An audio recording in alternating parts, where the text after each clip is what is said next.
Sé que algunos vieron la imagen que se compartió esta semana acerca del título de este sermón, o bueno, seguramente ayer se contaron que se llama La posteridad de Esaú.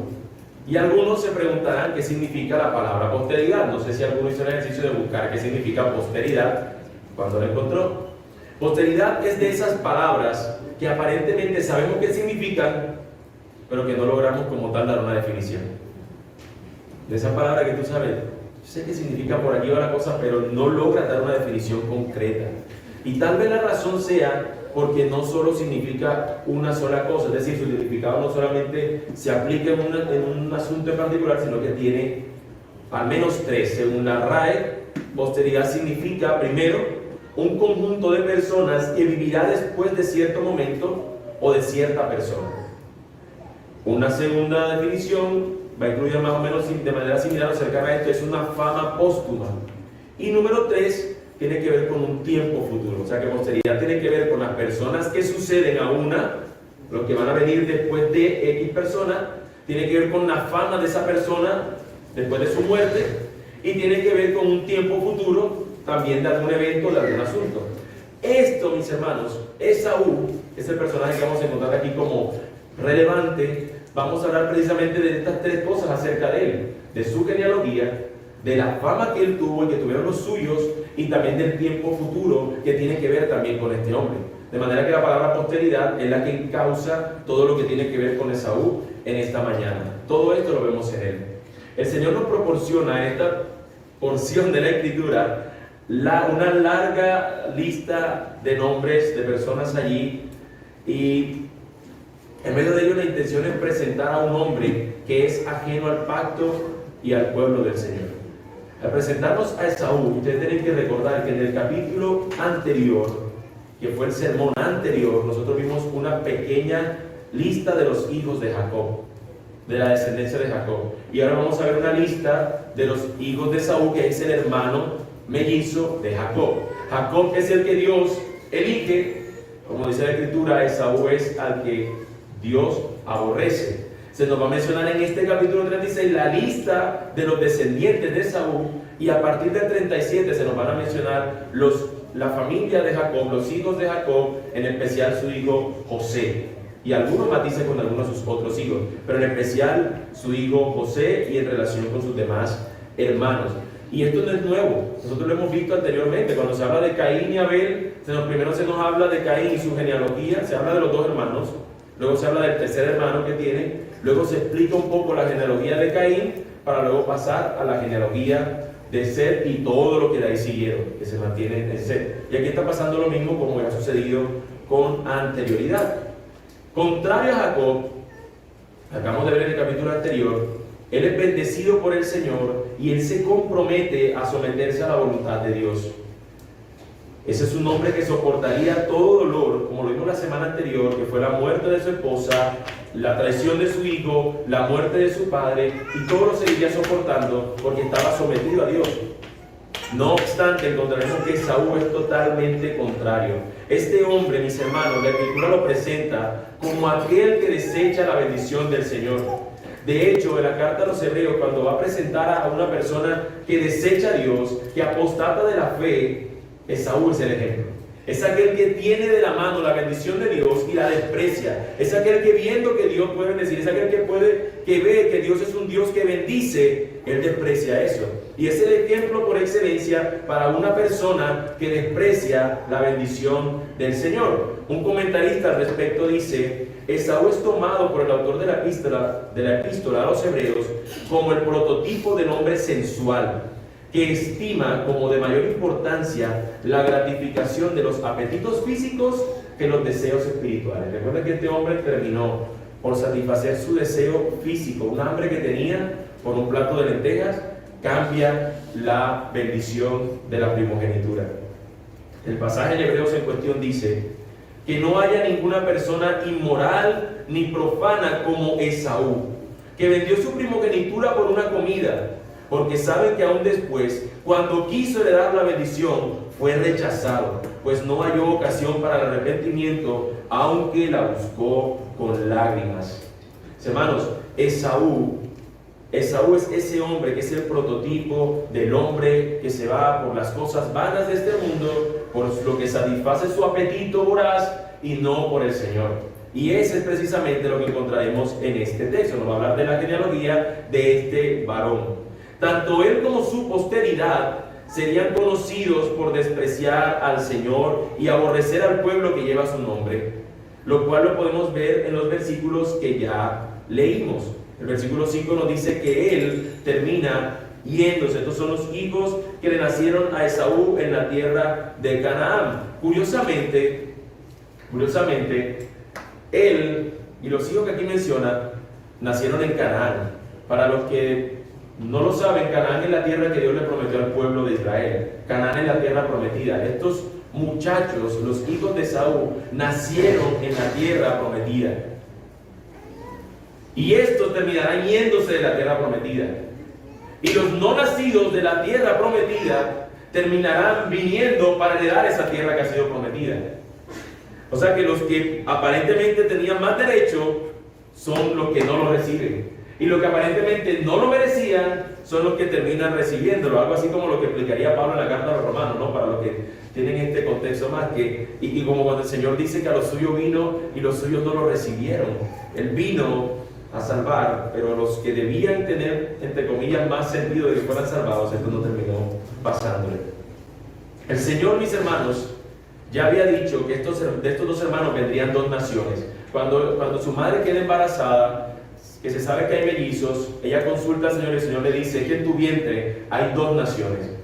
Y la mayor servirá al menor. Esaú era el hermano mayor y Dios ya había profetizado, ya le había dado la revelación a esta mujer, por decirlo así, que el mayor va a servir al menor, y era lo que estaba aquí ocurriendo. De modo que lo que estamos viendo también es el cumplimiento de lo dicho por el Señor. Todo este asunto lo seguiremos viendo en el avance de la posteridad de Esaú, y lo veremos teniendo en cuenta los escenarios y situaciones que el mismo capítulo 36 nos plantea. De manera que esto es lo que encontraremos entonces. Como siempre tenemos tres encabezados para expresar lo que encontramos en este pasaje. Número 1, la posteridad de Esaú abandona Canaán. Versículos del 6 al 8. En los versículos 9 al 30 veremos que la posteridad de Esaú se establece en Seir. Y en tercer lugar, la posteridad de Esaú reina en Edom, de los versículos 31 al 43.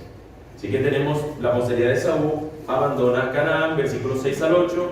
La posteridad de Esaú se establece en Seir, versículos 9 al 30. Y la posteridad de Esaú reina en Edom, versículos 31 al 43. El lugar que el Señor había prometido dar a los suyos, donde Él se establecería como su Dios, terminaría siendo despreciado por Esaú y a la postre por su descendencia. ¿Entiendan? Canaán es el lugar que Dios ha prometido. Este sería su pueblo, Él va a ser su Dios, y esta gente está saliendo del lugar donde Dios va a hacer eso. Ellos no están despreciando no ser el Dios, que Dios no sea el Dios de ellos, están yéndose de la tierra. Así que eso es lo que veremos. En primer lugar, la posteridad de Esaú abandona Canaán. Versículo 6 nos dice: entonces Esaú tomó a sus mujeres, sus hijos y sus hijas y todas las personas de su casa, también su ganado y todas sus bestias, y todos los bienes que había acumulado en la tierra de Canaán, y se fue a otra tierra, lejos de su hermano Jacob. Con todo lo que poseía, mujeres, hijos y ganados, este hombre dejó Canaán, con todo lo que tenía, todo lo que era de su propiedad, él termina abandonándolo. Se dice que lo hace lejos de su hermano. Y algunos que conocen la historia sabrán que él había prometido algo, que había jurado algo, que tan pronto su padre muriera, él acabaría con la vida de su hermano. Y su padre, lo vemos en el capítulo anterior, que ha muerto, y todavía está la atención como preguntarnos: ¿será que Esaú matará a su hermano Jacob? ¿O definitivamente la reconciliación fue real y no lo va a matar? Y lo que encontramos es que, contrario a cualquier especulación, lo que sucede es que este hombre termina yéndose lejos de su hermano, separándose de él. Como ya había el Señor prometido, son dos naciones y estas naciones tendrían que estar separadas. No obstante, mis hermanos, aunque esto era algo que Dios había advertido, no podemos ver entonces a Esaú como el inocente que no tomó una decisión, porque Esaú es el que toma la decisión. Viendo a un Dios que bendice, viendo al Dios de su padre Abraham, de su padre Isaac, él no toma al Señor como si se trata de su Dios. Él lo que lo lleva a tomar esta decisión de alejarse de su hermano son las cosas que él puede ver. Porque los bienes de ellos habían llegado a ser tantos que no podían habitar juntos. Y la tierra en que moraban no podía sostenerlos a causa de su mucho ganado. Aparentemente hay una necesidad real. Hay una necesidad porque la fuerte cantidad de bienes que tenían no podían allí sostenerse. Ustedes recordarán también lo que hemos visto en Génesis anteriormente, que esto mismo pasó con Abraham y su sobrino Lot, cuando también sus ganados y había una riña entre sus pastores y ellos se separaron. Y en ese caso también pasó algo similar. Lot se fue tras lo bueno de este mundo, se separó de su tío. Y aquí vamos a ver algo similar. Él va a buscar la mejor posición estratégica para él, abandonando no solo a su hermano, sino lo que Dios había estipulado, o lo que era la tierra donde el Señor había prometido que será la tierra de su pueblo. ¿Qué era lo que realmente estaba separando a estos hombres? Lo que estaba realmente separándolos no solamente era la tierra, eran los anhelos que había en sus corazones. El anhelo del uno era por ocupar un lugar donde él pudiera realmente hacerse un nombre, hacerse una imagen, como lo veremos más adelante, que es lo que termina produciendo o lo que termina sucediendo con ellos. Versículo 8, Esaú habitó en la región montañosa de Seir. Esaú es Edom. Edom significa rojizo. Edom significa rojo o rojizo, que hace alusión al color de piel de él, al color, perdón, de cabello de él. Era un hombre pelirrojo, pero también se dice que luego la tierra donde va a ir, el monte de Seir, era un monte también donde era la arcilla esta roja, la que se daba en esa tierra era rojiza, y también tenía sentido de que este rojizo, la tierra donde él se encontraba rojiza, también causara o tuviera este nombre tan emblemático. Desde la lectura que hacemos de Génesis podemos decir que ya el Dios soberano había determinado todo esto, porque el Señor había dicho desde un principio que 2 naciones habían allí. Sin embargo, como dije hace un instante, no podemos quitar la responsabilidad de Saúl. Es él quien desprecia al Señor y la tierra que éste promete. Es él quien ve que las posibilidades de crecer y expandirse se encuentran lejos de esta tierra que Dios ha prometido, del pueblo que Dios allí quiere formar y de la bendición que una vez rechazó cuando su padre le pertenecía por derecho de ser el primer hijo, el hijo mayor, y la rechazó por un plato de lentejas. Es él quien termina considerando todo lo demás como mejor al Dios que puede bendecir. En este llamado vasto universo que ha sido creado por Dios, y en lugar de nosotros de asombrarnos cuando vemos este universo, ver la magna labor de Dios, muchas veces terminamos deleitándonos por lo creado antes que por el Dios que ha creado todas estas cosas. En el caso de Saúl, son las riquezas, el buen nombre y el poder que puede conseguir en otro lugar fuera de Dios lo que lo mueve. Él lo saca de ver al Señor, cualquier cosa que ve en estos otros lugares, en este monte Seir y en este deseo de tener un buen nombre. Pero en el caso nuestro hoy por hoy, muchas son las cosas que pueden seducir a los hombres. A los hombres de ciencia, es la ciencia la que los seduce. ¿Qué se informa? ¿Qué dice? ¿Cuántos millones de años para esto? Y la explicación se encuentra únicamente en lo que la ciencia puede determinar, en lo que la observación o en lo que el método científico puede descubrir y puede validar. Pero también existen hombres de política, donde es su partido político o su posición o ideología política la que establece el pleno control y la que puede decir y determinar todas las cosas. Pero también esto también para un oficio que luce simple, pero que es bien laborioso, como es el ser ama de casa. Una ama de casa puede perder de rumbo de ver al Señor por distraerse, porque esta casa debe estar como una tacita. Lo mismo le puede pasar a una madre con sus hijos, donde los hijos y el futuro de sus hijos, y dónde ubica a sus hijos, y dónde lleva a sus hijos, puede ser aquello que lo haga perder del Señor. También le puede pasar a un hombre que sustenta su casa, el escalar el trabajo, el buscar un mejor medio, el crecer en esa empresa hasta convertirse en el gerente. Todo este tipo de cosas puede hacerlo perder del rumbo del Señor. A Esaú fue una tierra para hacerse un nombre y para tener grandes cosas. Pero en el caso de cualquiera de nosotros, tú puedes ser la ama de casa o el trabajador, cualquiera de esos ejemplos que di, o cualquier otro que han mencionado. Pero todos nos vemos seducidos por algo que nos hace perder de vista al Señor. Por buscar el monte de Seir, apartarnos del Canaán. Pueden ser muchas las cosas que pueden terminar llevándonos a un placer, a un gozo o a un afecto que nos impide contemplar al Señor. ¿Con cuál de estos ejemplos que yo he dado tú te identificaste? Si ninguno de esos, yo estoy seguro que es otro. Cuando vemos a Esaú, solemos ver que estamos bien lejos de él. Yo soy incapaz de hacer eso. Pero a diario, mis hermanos, a nosotros otra cosa nos seduce. Y yo te pregunto, ¿qué vas a hacer para que conscientemente sea el Señor siempre donde tú hayas el gozo y la fuente de satisfacción de tu vida? ¿Qué vas a hacer? ¿Qué estás haciendo? Si somos muy fáciles de distraernos con nuestros hijos, con el trabajo, o con cualquier otra cosa que necesariamente no sea mala, pero que te puede distraer, ¿qué vas a hacer de manera consciente para luchar con tu atención? Como aquí también te pasa, que cuando un niño llora, enseguida vemos al niño que llora y nos perdemos de vista de concentrarnos. Nos pasa a diario con nuestras propias vidas. Dejamos de ver al Señor por concentrarnos en otras cosas. ¿Qué vas a hacer de manera consciente para que sea el Señor siempre donde tú hayas la fuente de tu gozo y de satisfacción en tu vida? Hasta ahora solo vemos a Esaú tomar una decisión, pero él de allí saldrá a otro lugar. Él ha determinado salir, que tiene que salir de allí, pero vamos a ver en los versículos siguientes que él va a ir específicamente a un lugar, que es lo que encontramos en los versículos del 9 al 30, que lo hemos titulado como encabezado: la posteridad de Esaú se establece en Seir.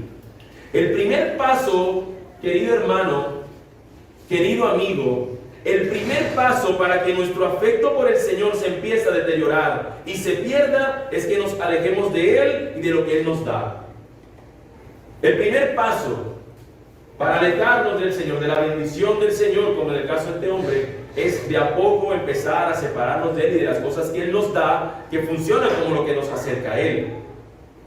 Yo les pregunto, y no es una pregunta que tenía escrita, yo les pregunto, ¿hace cuánto, que no se cuente el día de hoy aquí en la iglesia, hace cuánto que tú no orabas? ¿Hace cuánto que tú no te disponías a orar? ¿Hace cuánto tú no has leído la Escritura por voluntad propia, por iniciativa propia? ¿Hace cuánto, querido amigo, tú no has venido con gozo a la iglesia, sino como empujado? Hay una realidad que es cierta, y es que los del Señor jamás seremos arrebatados de su mano. Pero a veces algunos abusan. Algunos abusan de estas declaraciones. Lo cierto, querido hermano, es que nosotros debemos reconocer y estar siempre conscientes que se trata de una guerra. Es una guerra por la atención, es una guerra por ver al Señor como más asombroso que su misma creación. Es una guerra en nuestro corazón por ver qué nos seduce y decir, no, tú solamente. Es una guerra continua. Es una guerra, como el esposo que busca hacerle fiel a su esposa y ven otras mujeres, no, tú solamente. Esa es la guerra que nosotros luchamos a diario. Y debería ser totalmente nuestra atención puesta en el Señor. Esaú no luchó nada. Esaú apenas algo se le ofreció, dijo, chao. Nosotros deberíamos ser todo lo contrario. Esaú para nada lucha, sino que ante la oportunidad, él abandona al Señor. Y lo que sucederá en este pasaje, mis hermanos, y que lo he dividido para poder facilitar el poder ver tantos nombres a su vez, es que lo que aquí nos va pasando es una progresión de cómo va a ser él, cómo va a aumentar él el número, pero también cómo va a ser su paso a conquistar Seir. Él se dirige a Seir, recuerden, él se dirige a este lugar, se establece en Seir, y ahí lo que vamos a encontrar es que una primera genealogía, un primer grupo de nombres tiene que ver con lo que es su familia. Y en un siguiente bloque se nos va a hablar de lo que de cómo esa familia se convirtió en tribus, con unos jefes de esas tribus, para luego mencionar los descendientes o los que estaban ubicados en Seir. Recuerden, él va a Seir, pero Seir no está abandonada, Seir está ocupada. Así que lo explicaré más sencillo. Esaú conforma una familia. En el primer bloque de nombres se nos dice quién es esa familia. En el siguiente bloque de nombres se nos informa que esta familia se hizo más numerosa Y hay unos jefes de clanes, como jefes de estas tribus que se formaron, para luego estas tribus establecerse en Seir, pero Seir no estaba vacía, estaba ocupada, y se nos va a decir quiénes la ocupaban. Eso es básicamente lo que vamos a encontrar en los versículos del 9 al 30. Entonces, en el versículo 9 al 14 podemos decir que se nos habla de unos nombres, de unas personas que son la familia de Jacob. Quiero confesarles que en un momento pensé no decir ninguno de los nombres ni leerlos, pero fui movido por el Señor a hacerlo, porque creo que hay un gran propósito con leer nombres, aunque suelen nada más a nombres. Vamos a leer de los versículos 10 del 9 al 14. Estas son las generaciones de Saúl, padre de los edomitas, en la región montañosa de Seir. Estos son los nombres de los hijos de Saúl: Elifaz, hijo de Ada, mujer de Saúl, y Reuel, hijo de Basemat, mujer de Saúl. Y los hijos de Elifaz fueron Temán, Omar, Sefo, Gatán y Kenaz.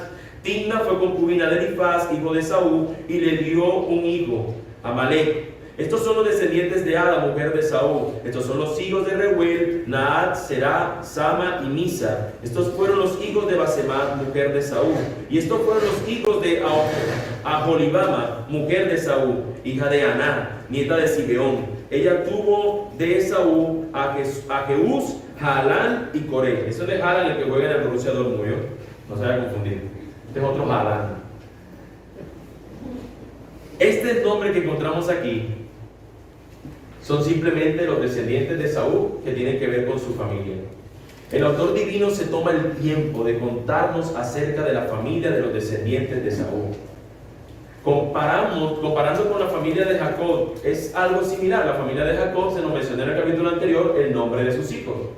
Y luego, posteriormente, vamos a encontrar cómo se despliega los sucesores o los que siguen después de estos hijos. De hecho, lo vamos a encontrar en el libro de Números, cómo se habla acerca de los descendientes de Abraham, Isaac y Jacob.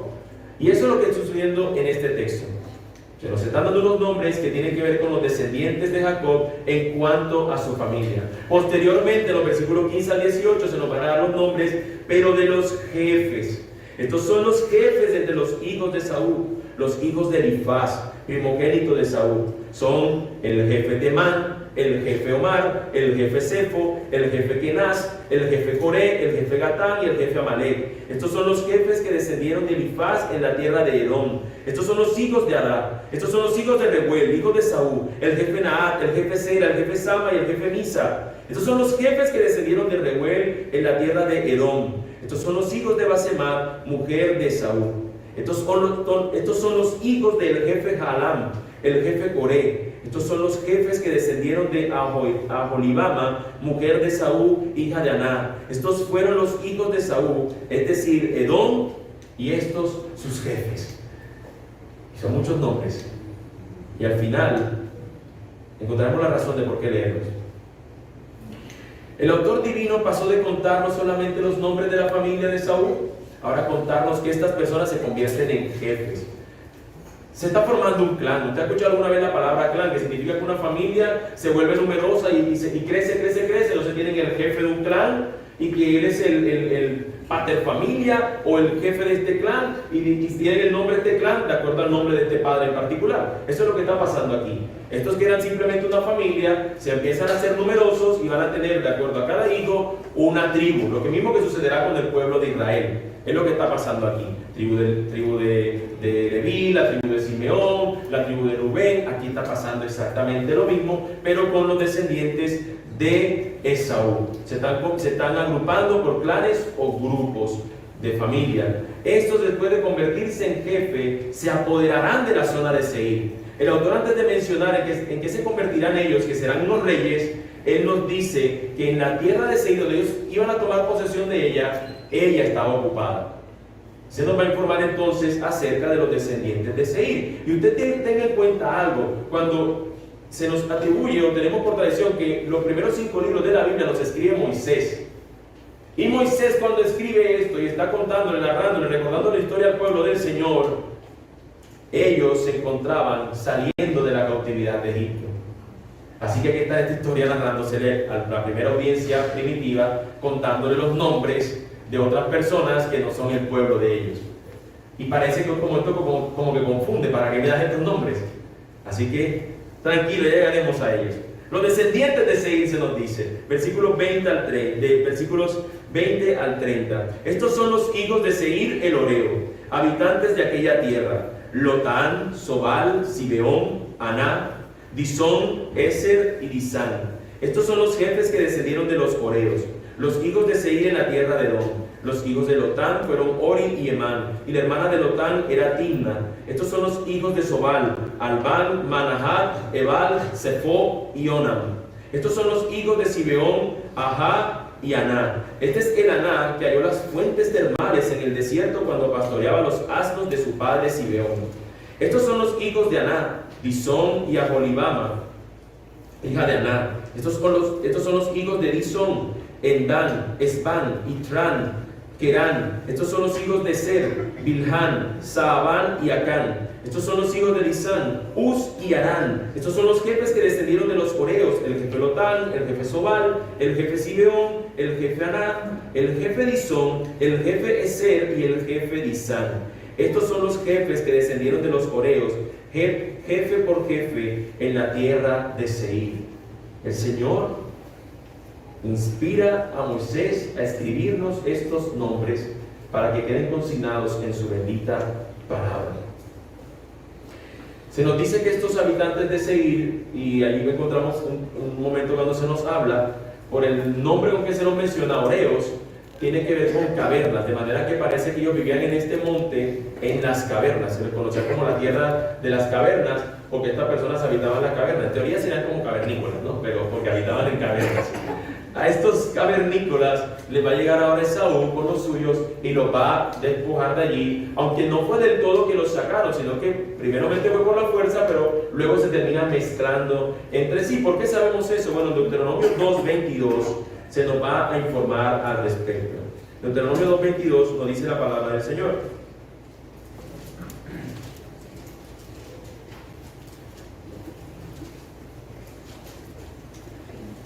Deuteronomio 2:22.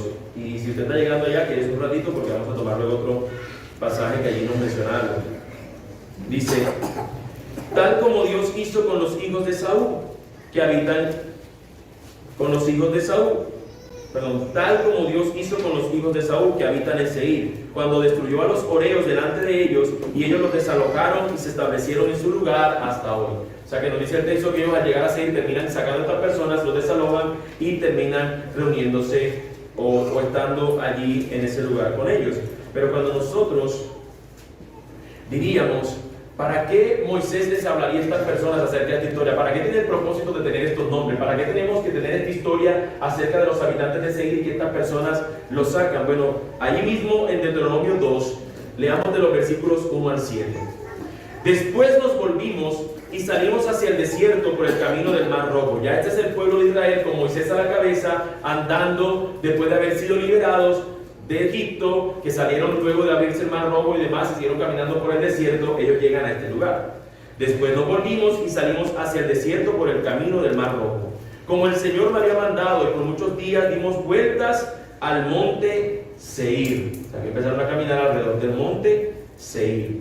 Entonces el Señor me habló: ustedes han dado ya bastantes vueltas alrededor de este monte, vuélvanse ahora hacia el norte. Y da orden al pueblo diciendo: ustedes van a pasar por el territorio de sus hermanos, los hijos de Saúl que habitan en Seir, y ellos les tendrán miedo, así que tengan mucho cuidado, no los provoquen, porque no les daré nada de su tierra, ni siquiera la huella de un pie, porque a Esaú he dado el monte Seir por posesión. Les comprarán con dinero los alimentos para comer, y también con dinero comprarán de ellos agua para beber. Pues el Señor tu Dios te ha bendecido en todo lo que has hecho. Él ha conocido tu peregrinar a través de este inmenso desierto por 40 años. El Señor tu Dios ha estado contigo, nada te ha faltado. Mis hermanos, ellos empezaron a merodear Seir, y estando allá alrededor de Seir, esta tierra está como buena, y esta gente no tiene miedo. Y el Señor tajantemente les dice: no, esta tierra no es la de ustedes, esta tierra no les pertenece, esta tierra se la he dado a Esaú. Esta respuesta que Dios les da, mis hermanos, es para que ellos no anhelen lo mismo que anheló Esaú. Ellos tenían que alejarse y terminar yéndose y seguir considerando: yo soy quien te ha guardado por este inmenso desierto durante 40 años. Es Dios quien guarda a su pueblo. Y este texto nos recuerda, con esta genealogía y estos nombres, nos recuerda cómo un hombre puede hacerse un nombre en otra tierra, pero lejos de Dios. Y cómo los que son del Señor puedan estar vagando en un éxodo en esta tierra, y aunque veamos el Seir y nos sintamos con ganas de conquistar ese Seir, nosotros tenemos un Canaán celestial que nos espera, y donde tendría que estar nuestra mente y nuestro corazón. Y el Señor preserva a su pueblo para decirle: ya has dado mucha vuelta, como aquel que merodea alrededor del pecado, para ver si probablemente pudiera dar una pequeña mordidita, cuando el Señor nos dice: no. Y aquí estamos viendo un pueblo que terminaría merodeando. El pueblo de Dios, mis hermanos, se le había prometido la tierra de Canaán, y ellos la obtendrían, pero pasado más de 400 años. Recuerde, este texto, la primera audiencia es el pueblo del Señor en el desierto. Y este pueblo está escuchando una historia que le dicen que Esaú apenas sale, tuvo tierra. Y ellos les tocó pasar 400 años, más de 400 años, para obtener la tierra que Dios les había prometido. Pero Esaú tan pronto se fue de la Canaán, recibió una tierra. ¿Qué te parece eso a ti? Ese pueblo podía ver como uno como Esaú sí recibió su tierra y se haría un nombre, y no tendría que haber esperado tanto. El pueblo de Dios hoy también puede ver al hombre sin Dios perseguir y ambicionar las riquezas de este mundo, y ver cómo las consigue y cómo luce feliz, y sentir a su vez cuánto es su vida, porque él no tiene esas cosas, y que cuesta muchísimo tener que mantenerse firme en el cumplimiento de las promesas divinas. Esaú y su posteridad se asentaron en Seir, y el pueblo de Dios rondaría alrededor de él, como queriendo tener esa bendición que estos tenían muchos siglos después. ¿Te suena eso familiar a ti hoy, mi hermano?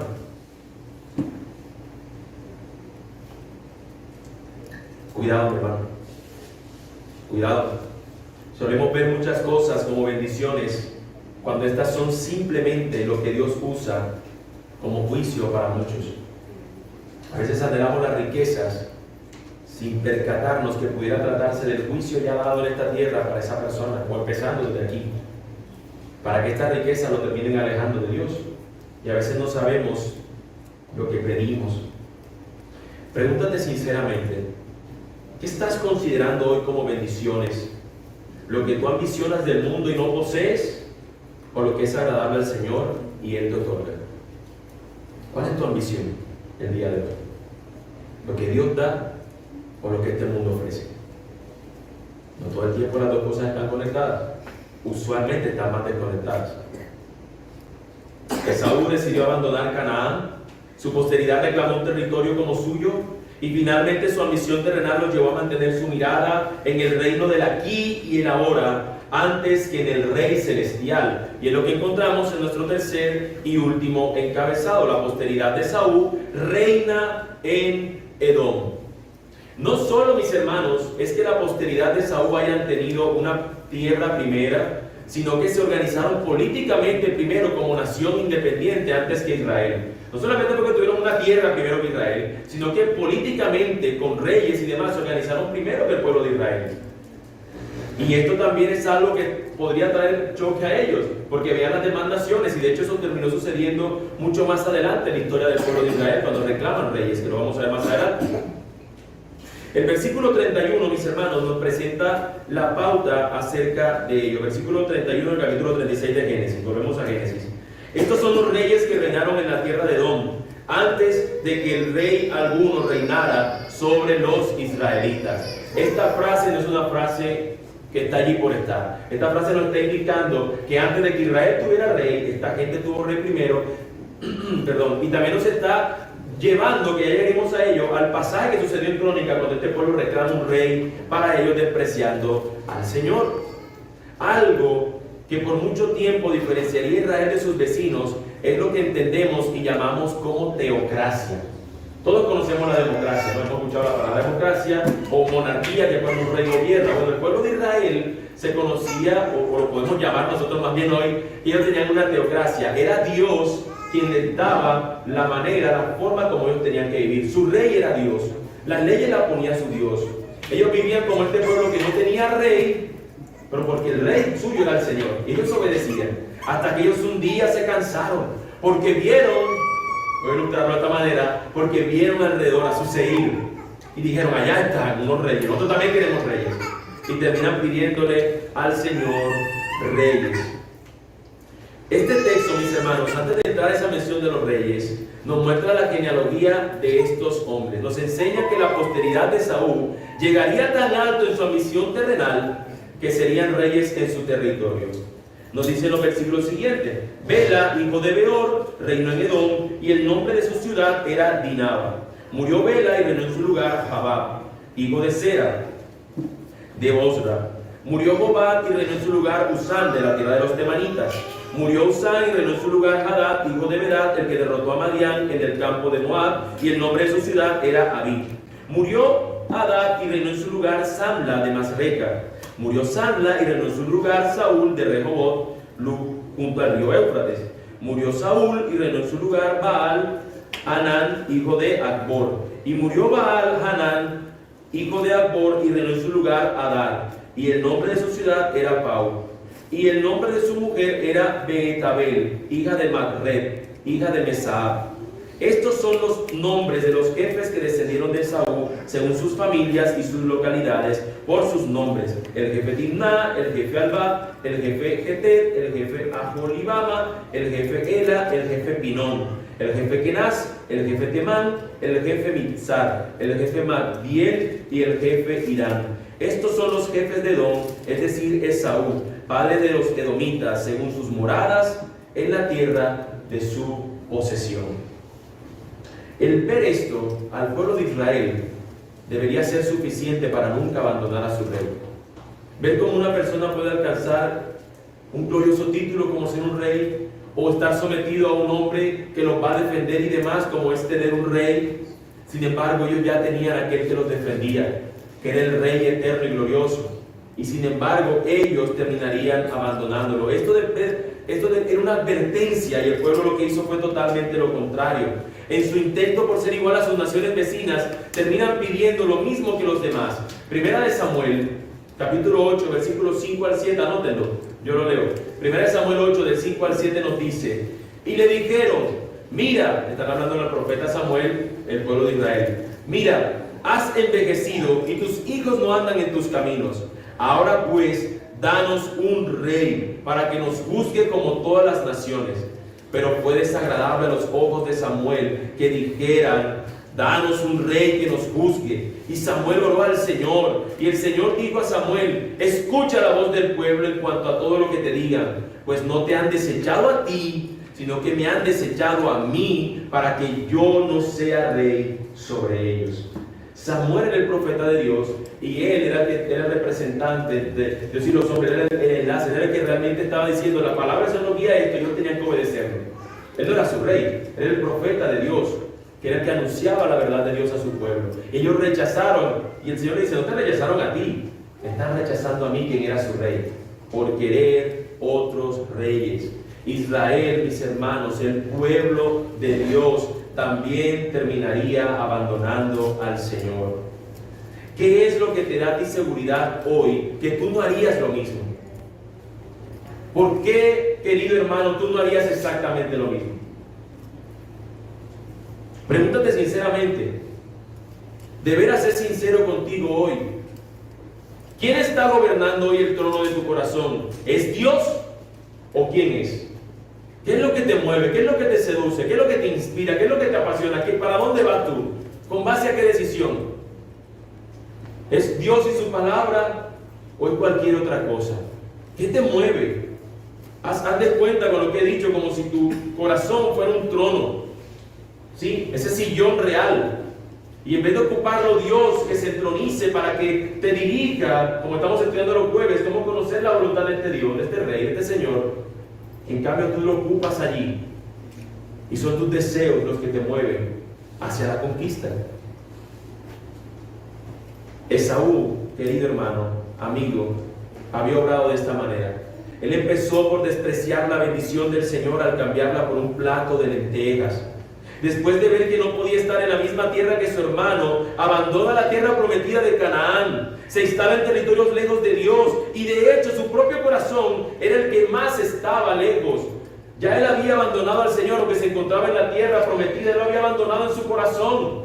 Y eso es de cuidado, porque tú podrías estar aquí todos los domingos, pero tu corazón está lejos del Señor. Estando aquí todos los domingos, habitando, oh hermano querido, pero lejos del Señor, con tu corazón. Y eso es de cuidado. Si esa es tu condición, hermano, habla. No creas que solo podemos salir de todas las cosas. Este Saúl se instala en territorios lejos de Dios, su corazón era el que más lo estaba. Él llevaría con su decisión que no lo afectó solamente a él, y esto es lo más terrible, sino que su posteridad también terminaría siendo afectada por la decisión que él tomó en su presente. Padres, la decisión que tú tomes afecta a tu posteridad, influye en tu posteridad. Hay un Dios que salva, que quiso salvar a hombres de tener una ascendencia terrible, y Dios tomó a algunos y los salvó por su gracia. Pero la gran mayoría de influencias de los hombres que no tienen a Dios que como su rey, termina afectando las decisiones que siguen las generaciones siguientes a él. Usualmente al hombre que Dios llama, Dios también empieza a orar en su familia, y empiezan a ver también un andar diferente. Jacob tomó una decisión, y esa decisión llevó a que su posteridad llegara a ser reyes de este mundo, pero unos miserables en el mundo venidero. Pequeñas decisiones lo fueron alejando del Señor. Así que detente, medita en cada decisión que tomas, de manera que sea la gloria de Dios lo que persigues y no la gloria tuya o la gloria de los hombres. En palabras de un comentarista respecto a esto, y es una cita larga pero muy interesante, muy bonita, dice: Esaú siguió siendo el mismo profano que desprecia las cosas celestiales. En la prosperidad y honor exterior, los hijos del pacto suelen estar atrás, y aquellos que están fuera del pacto son los que toman la delantera. Podemos suponer que es una prueba de la fe del Dios de Israel, el oír de la pompa y poderío de los reyes de Edom, mientras ellos eran esclavos en Egipto. Pero quienes buscan grandes cosas de Dios deben contentarse con esperarlas. El tiempo de Dios es el mejor tiempo. El monte de Seir es llamado la tierra de su propiedad. Canaán era en esta época solamente la tierra prometida. Seir era posesión de los edomitas. Los hijos de este mundo tienen todo en la mano y nada en la esperanza, mientras que los hijos de Dios tienen todo en la esperanza y casi nada en la mano. Pero consideradas todas las cosas, es incomparablemente mejor tener Canaán en la promesa que el monte Seir como posesión. Es indescriptiblemente mejor el que tengamos nuestra promesa puesta en el Señor, en el Rey verdadero, a colocarla aquí en este mundo en reyes mortales y perecederos.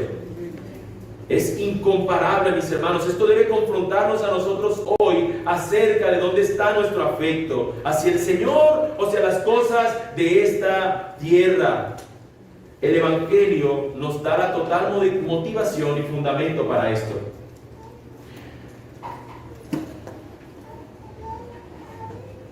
Hermanos, amigos, mientras en Esaú vemos a un hombre egoísta y pensando en sus placeres, que termina abandonando la tierra de sus padres para ir en busca de su propio deseo, nuestro Señor Jesucristo es quien deja su trono de gloria, el que compartía con el Padre, para venir a habitar en medio de estos pecadores a quienes por su gracia los salvaría. Mientras vemos a Esaú, miserable y egoísta, recorriendo un monte, el monte Seir, y conquistándolo para así dar una posesión terrenal a su posteridad, nosotros vemos a Jesús, el dador de gracia y salvador, que recorre un monte también, el monte Calvario, para con su conquista en esa muerte terrible de cruz, darle la victoria a los suyos y concederles una posición y posesión para los cielos.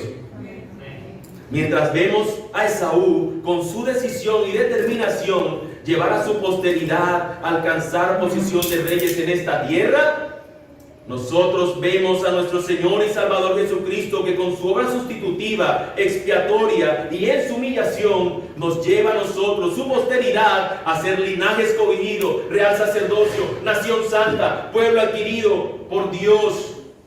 ¿Cómo entonces nosotros, mis hermanos, después de recibir tan enorme privilegio y merecido amor, somos tan necios de cambiar a nuestro Señor por cosas vanas y vacías de este mundo? Ante los ojos de nuestro Señor, todo lo de este mundo puede verse como el monte de Seir, pero no es más que un plato de lentejas, por lo que cambiamos la gloria o la bendición de nuestro Dios. Mis hermanos, en este mundo hay muchas cosas que en sí mismas no son malas, cosas que son loables, que son buenas incluso de perseguir, que no afectan incluso nuestra comunión con el Señor, el enseñar a nuestros hijos, el preocuparnos por su educación, el tener un trabajo que ayude en nuestras condiciones de vida y muchas otras cosas que pudiéramos mencionar, que no son malas en sí mismas, que se convierten en ello cuando estas cosas nos alejan del Señor, cuando ocupan estas cosas nuestra mente más que el Señor. Si tú eres del Señor, Él va a hacer todo lo posible porque ese ídolo se destruya. Si no lo eres, pasará, creo que todo lo contrario, como siempre lo vemos. Niños que están aquí, niñas, que son la mayoría. Tal vez ustedes no tengan las mismas cosas que persiguen sus padres, pero ustedes luchan por la atención de buscar al Señor, al igual que todos los demás.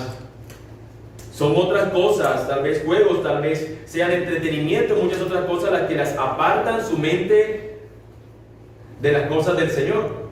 Como cuando dice su padre, vamos a orar, y dando vueltas más que si le dijera, vamos a orar al parque a jugar. Al igual que ustedes, niños, nosotros también luchamos con la atención de ponerle al Señor. Y esto también es para ustedes, que sea el Señor el primer lugar en sus vidas. Quiere el Señor que con su evangelio, niños y todos nosotros podamos mirar más a nuestro Señor, el único digno, y adorarlo con todo nuestro corazón, con toda nuestra alma, con todo nuestro ser, con todas nuestras fuerzas. Él es el único digno de merecer eso. No es otra cosa, mis hermanos. Y todos muchas veces nos vemos entregando más tiempo a otras cosas que en la búsqueda de conocer más a nuestro Señor y vivir más para Él. El Señor nos ayude. Como su pueblo, después de decírsenos que somos su linaje escogido, nación santa, real sacerdocio, se nos dice que somos su pueblo, que somos llamados a anunciar las virtudes de aquel que nos llamó de las tinieblas a su luz admirable. Querido amigo que estás acá, quiero anunciarte estas virtudes de aquel que nos llamó de las tinieblas a su luz. Tú te has puesto a pensar, y esta es la razón por la que yo leí todos los nombres que están allí. Esta es la razón por la que yo leí cada uno de estos nombres, aunque sé que muchos no los pronuncié bien. Pero la razón es esta, mi querido amigo. ¿No te has puesto a pensar que este capítulo 36 de Génesis está escrito en la palabra santa de Dios y se dedica a poner una lista de nombres que son nombres que no están con el Señor, que son hombres que no estarán con el Señor, que son nombres de una lista de una familia, de una nación, de unos reyes que están siendo despreciados por el Señor, que no forman parte de su pueblo? Eso debería hacerte pensar que este es un capítulo terrible y que tiene cierto tono de desgarrador. Aquí están consignados los nombres de hombres de una posteridad que no agradó al Señor. Estos son los nombres de aquellos que, buscando vivir lejos de Dios aquí, lo alcanzarían y también estarían lejos de Dios para recibir su misericordia. Para ellos no habría misericordia. Pero tú estás aquí hoy y la oportunidad que se te presenta a ti es que puedas conocer que hay una luz aún en medio de las tinieblas en las que tú habitas. Él es la luz. La decisión que tú tomas afectará a tu posteridad. ¿De qué sirve, querido amigo, ganar este mundo si perderías tu alma? Como es la pregunta que el Señor Jesucristo hace en el Evangelio de Marcos y de Mateo. ¿De qué sirve buscar alcanzar el monte Seir hasta convertirme en un rey si perderé mi alma y seré un miserable? por siempre. De nada sirve, mi amigo. Así que yo te invito a que evalúes tu vida hoy, que puedas ser de aquellos que llevan el nombre de Cristo, como lo cantamos hace un instante, de aquellos que son del Señor. ¿Por qué obtendré su galardón? No puedo dar respuesta, mas esto sé de corazón: Jesús pagó mi deuda. La oferta de Cristo, querido amigo, es que aquellos que se presentan ante Él en humillación, contritos, humillados, reconociendo su condición de pecados, Él no les echa fuera, sino que Él les recibe. Y aquellos que creen en Cristo Jesús no serán jamás unos desafortunados, no serán jamás avergonzados. Estos pueden tener aquí en este mundo dolores y aflicciones, pero saben que tienen en un Canaán futuro todo su seguro, tienen todo allí asegurado. Vale mejor la pena mirar hacia Canaán que mirar hacia Seir. Que el Señor te ayude a que en esta mañana tú no mires hacia este mundo y lo que te ofrece, sino ante el Rey eterno y glorioso, que es nuestra mejor oferta, quien es realmente quien merece toda nuestra atención. Quiere el Señor obrar en su misericordia en este día.